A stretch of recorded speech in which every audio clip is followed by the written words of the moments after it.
തൊണ്ടക്കാരോ പിടിച്ചു, സൗണ്ട് ഇല്ല. അത് കാരണം കൊണ്ടിട്ട് കുറച്ച് ചുക്ക് കാപ്പി ആവാം അല്ലേ. ഇടുക്കി വന്നിട്ട് പണിയെടുക്കാതെ കൈകൾ ഇങ്ങനെ തരിക്കുകയാണ്. നമ്മുടെ ചക്ക കുരുമുളക് പറിക്കാനായിട്ട് വിളിക്കുന്നുണ്ട്. അപ്പോൾ ഇന്നത്തെ പരിപാടി കുരുമുളക് പറിക്കൽ. ജീവിതത്തിൽ ആദ്യമായിട്ടോ ഞാനൊരു വിളവെടുപ്പിന് ഭാഗ് ആവുന്നത്. ഇടുക്കിയിൽ വന്നത് കൊണ്ടിട്ട് ഇങ്ങനെ കുറച്ച് ഭാഗ്യങ്ങൾ എനിക്ക് കിട്ടിയെന്ന് വേണമെങ്കിൽ പറയാം. ബോട്ടന് പിടിച്ചിട്ട് ഒരു ഗുണം ഉണ്ടാവുന്നത് ഇപ്പോഴാണ്. ഇത് കുരുമുളക് പറിക്കാൻ വേണ്ടി എങ്ങനെ കെട്ടുന്നതാണ്. ഇതിൻ്റെ ബാക്കിലേക്കാണ് നമ്മൾ മുളക് പറിച്ചിടുന്നത്. അപ്പോൾ ചക്കു എനിക്കിത് എങ്ങനെയാണ് കെട്ടണമെന്നൊക്കെ കൃത്യമായിട്ടൊക്കെ കാണിച്ചൊക്കെ തന്നു, പറഞ്ഞൊക്കെ തന്നു. അപ്പോൾ എനിക്ക് ആവശ്യം മുത്തതുകൊണ്ട് ഞാനിതുപോലെ ഡാഡിയുടെ ഒരു കൈലിമുണ്ടൊക്കെ എടുത്ത് കെട്ടാനുള്ളൊരു ശ്രമത്തിലാണ്. നല്ല കാറ്റാണ് കേട്ടോ, കണ്ടില്ലേ. അപ്പോൾ ഈ ഒരു രീതിയിൽ ഞാൻ എങ്ങനെ കിട്ടിയിട്ട് റെഡി ആവുന്നില്ലേ. മുണ്ടിനൊക്കെ എന്ത് നീളമല്ലേ. അപ്പോൾ ഇതുപോലെ കിട്ടി ഡിങ്കിൻ്റെ ലുക്കില്ലേ. പിന്നെ ഒരു തലക്കെട്ടൊക്കെ കിട്ടിക്കഴിഞ്ഞാലാണ് കാര്യങ്ങൾ സെറ്റ് ആവുള്ളൂ. നമ്മൾ പിന്നെ വെയിലൊന്നും കൊള്ളണ്ടല്ലോ എന്ന് വിചാരിച്ചിട്ടാണ്. അപ്പോൾ എന്നെ കണ്ട ഒരു കർഷക സ്ത്രീ ലുക്കില്ലേ. എല്ലാ കൊടിയിലും കുരുമുളക് ഞാൻ ഇപ്പോൾ പറിക്കുന്നുള്ള രീതിയിലാണ് ഈ ചാടിത്തുള്ളി പോകുന്നത് കേട്ടോ.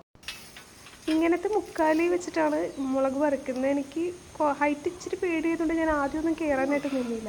ചക്കുനെ കയറ്റി വിട്ടു. എങ്ങനെയാണ് പടിയെന്നൊക്കെ ആദ്യം ഒന്ന് കണ്ടുപിടിക്കും. ഇവിടുത്തെ കാറ്റുണ്ടോ, പിന്നെ അടിപൊളി കാറ്റാണല്ലേ. പണ്ട് നമ്മുടെ ബ്രിട്ടീഷുകാർ, വെള്ളക്കാർ ഈ ഒരു സാധനം, ഈ ഒരു ഐറ്റത്തിന് വേണ്ടിയിട്ട് എവിടെ വന്ന് തമ്പടിച്ചെന്നാണ് നമുക്ക് അറിയാനായിട്ട് സാധിച്ചത്. എന്താ അല്ലേ. കുരുമുളക് ഇങ്ങനെ വിളഞ്ഞ് കിടക്കുന്ന കാണാൻ തന്നെ നല്ല രസമുള്ളൊരു പരിപാടിയാണല്ലേ. വർഷത്തിലൊരിക്കലും മാത്രം വിളവെടുപ്പാണ്. ഒരു വർഷത്തെ ഡാഡിയുടെ കഷ്ടപ്പാടാണ്. ഡാഡി ഭയങ്കരമായിട്ട് മെയിൻറ്റെയിൻ ചെയ്യുന്ന ഒരു സംഭവം ആയതുകൊണ്ട് നമുക്ക് നല്ല വിളവ്. സമയം എന്നായിക്കാണോ? സമയം സൂര്യനെവിടെ ഒരു 11:57 മോനെ, എൻ്റെ മോനെ. മുളക് പറിച്ചു തുടങ്ങിയപ്പോൾ എൻ്റെ ഏറ്റവും വലിയ കൺഫ്യൂഷൻ എന്ന് പറയുന്നത് ഏതാണ് മൂത്തത് മൂക്കാത്തത്. പിഞ്ചൊക്കെ പറിച്ച് കഴിഞ്ഞിട്ടുണ്ടെങ്കിൽ അത് വലിയ പണിയാവുമല്ലോ. അതെന്നെ റെഡി ആവച്ച സമയം. ഇനി നമുക്ക് ഓരോ നാരങ്ങ വെള്ളം കാച്ചിയാലോ. ഓരോ കൂടി പറിച്ചു കഴിയുമ്പോൾ ഇതുപോലെ മുക്കാലി എടുത്തുകൊണ്ട് നടക്കലാണ് ചക്കുവിൻ്റെ മെയിൻ പരിപാടി. ഇതിങ്ങനെ ഉറപ്പിച്ച് വെക്കുക എന്നുള്ളതും ഒരു ടാസ്ക്. ഉയരം കൂടുന്തോറും കുരുമുളകിന്റെ ടേസ്റ്റ് കൂടും. ഉയരം കൂടുന്തോറും വീഴ്ചയുടെ ആക്കം കൂടും. Very good. ഉയരങ്ങളിൽ കയറുന്നു കുരുമുളക് പറിക്കുന്ന ബംഗാളി യുവതി. ബംഗാളിയുടെ പണി ഞാൻ എടുക്കുന്നുണ്ട് കേട്ടോ. വൈകുന്നേരം ഒന്ന് കാണണം. വൈകുന്നേരം നല്ല സ്വയംഭം സാധനവും ബീഫ് അച്ചാറ്, ടച്ചിങ് ചിക്കൻ, കുറച്ച് ചെണ്ടക്കപ്പയും. വാ, ഓ നിങ്ങളുടെ അച്ചായന്മാർ അങ്ങനെയൊക്കെയാ. ജീവിതം എന്ന് പറഞ്ഞാൽ അങ്ങനെയൊക്കെയല്ലേടി. ടൗണിൽ കിടന്നിട്ട് ഇങ്ങോട്ട് വന്നതിനിപ്പോ എന്താ മനസ്സിനൊരു കുളിർമള, വല്ലാത്ത സുഖം. ഇവിടെ കൂടിയാലോ. ഇനി ഒരു തിരിച്ചുപോക്ക് വേണ്ട സജിയെ. നാട്ടിൽ നിന്ന് പോയപ്പോ ഇതൊക്കെ മിസ് ചെയ്യുള്ളൂ, ഈ കുരുമുളകിന്റെ പരിപാടിയൊക്കെ. മിസ് ചെയ്യുന്നുണ്ടോന്നോ? ഇതൊക്കെയല്ലേ കുട്ടി ജീവിതം.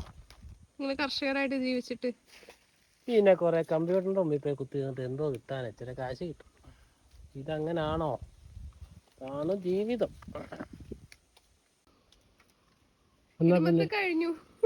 എന്നെ ഒന്ന് താഴെ ഇറക്കാമോ? എനിക്ക് താഴ്ത്തിട്ട് തല ഇറക്കണോ?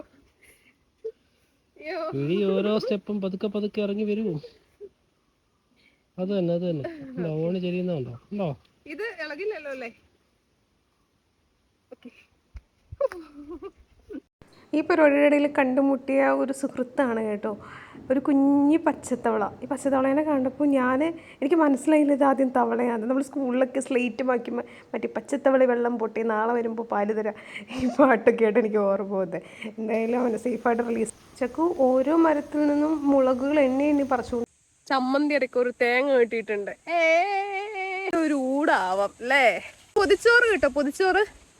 പിന്നെന്തേ, നീ ഒരു വാഴയില വെട്ടിക്കും, ഞാൻ നല്ല ചോറും തേങ്ങാ ചമ്മന്തി, മീൻകറി, ചിക്കൻ റോസ്റ്റ് ഉണ്ട്, പിന്നെ അത്രേ ഉള്ളൂ. പണിയെടുത്തുകൊണ്ട് വന്നപ്പോൾ ഭയങ്കര ഒരു ആഗ്രഹം പൊതിച്ചോറ് കഴിക്കണമെന്ന്. എനിക്ക് ഏറ്റവും കൂടുതൽ ഇതിനകത്ത് ഇഷ്ടമുള്ള കാര്യം ഈ വാഴയിലയിൽ ഇങ്ങനെ നിറച്ചിട്ട് കറികളും എല്ലാം കൂടെ മിക്സ് ചെയ്തിട്ടൊരു മണം വരും ഇങ്ങനെ തുറക്കുമ്പോൾ. ആ ഒരു മണം കേൾക്കുമ്പോൾ തന്നെ നമുക്ക് ഭയങ്കര നിർവൃതിയാണ് കേട്ടോ. ഞാൻ ഇരുന്ന് പൊതിച്ചോറൊക്കെ കെട്ടണമായിട്ടിട്ട് മമ്മി ഇതിൻ്റെ ചിരിയോട് ചിരിയായിരുന്നു. ഇവക്കിതെന്ത് പറ്റി എന്നുള്ള സംഭവം. നമുക്കിത് ജസ്റ്റ് തലക്കുടിച്ചാണത് ആർക്കും അറിയത്തില്ലല്ലോ.